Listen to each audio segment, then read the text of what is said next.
কেউ যখন কাউকে কষ্ট দিয়ে কান্না করায় তখন ফেরেশতাকে আল্লাহ জিজ্ঞেস করে, ও ফেরেশতা, আমার বান্দাকে কাঁদালো কে? আমার বান্দার চোখে পানি আনলো কে? ফেরেশতা বলে, আল্লাহ অমুক অমুক অমুক অমুক এইভাবে তাকে কষ্ট দিয়েছে।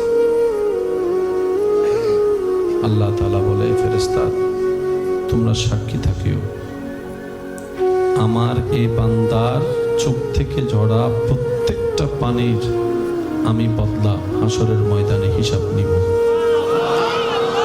যারা আমার বান্দাকে কাঁদিয়েছে প্রত্যেকটা ফোঁটা চোখের পানির বদলা হিসাব আমি আল্লাহ নিব।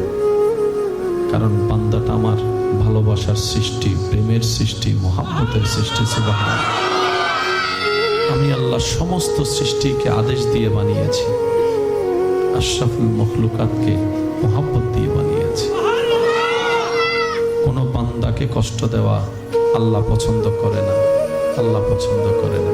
সেজন্য মনে রাখবেন, যখনই কষ্ট আসবে, আপনার বিপদ আপনার চতুর্দিকে ছেয়ে যাবে, আপনরা হাত ছেড়ে দিবে, আশা হোক যার কাছে আশা করবেন সে মানুষ আপনাকে নিরাশা করবে, মনে রাখবেন আল্লাহ তাআলা আপনাকে সরাসরি নিজে সাহায্য করার জন্য প্রস্তুতি করে নিচ্ছেন। সুবহানাল্লাহ।